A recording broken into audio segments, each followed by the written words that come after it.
bientôt, bientôt, les hommes qui recherchent la sainteté viendront en Afrique. Voyez cette loi qui vient de sortir sur la pédophilie dans les écoles.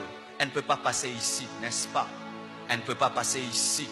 Et beaucoup de gens qui ne vont plus supporter une société dépravée viendront en Afrique pour se ressourcer afin d'impacter.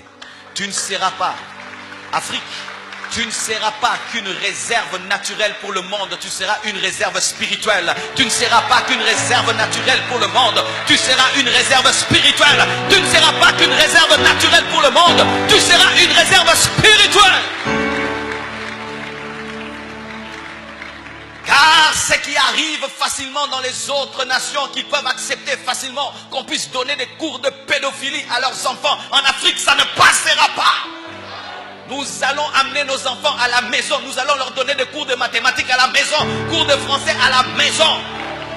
Je préfère que mon enfant soit un illettré, qu'il aille à l'école, qu'on lui apprenne la pédophilie, qu'on le viole. Je préfère. Et j'aimerais parler à tous les parents du monde. Vous devez vous rébeller. N'envoyez pas vos enfants à l'école. Gardez-les à la maison.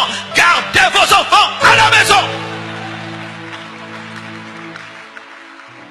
Entre un diplôme, une licence et un enfant qui vit dans la pureté, je préfère un enfant qui vit dans la pureté que l'amener à l'école pour qu'on lui apprenne à 4 ans la sexualité. Je le garde à la maison. Arrêtez-moi si vous voulez. Arrêtez-moi. Père, c'est le temps d'aller en prison parce que tu aimes tes enfants. C'est le temps d'aller en prison parce que tu aimes tes enfants.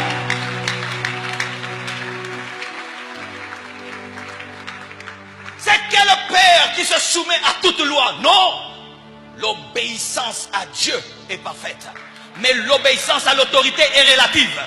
Lorsque la loi est conforme à la parole de Dieu, j'obéis. Mais s'il y a une loi dans la nation qui contredit la Bible, amenez-moi en prison. Et si vous allez nous interdire les visas, interdisez les visas. Nous allons prêcher au Congo. Nous allons prêcher au Congo. Nous allons prêcher au Congo.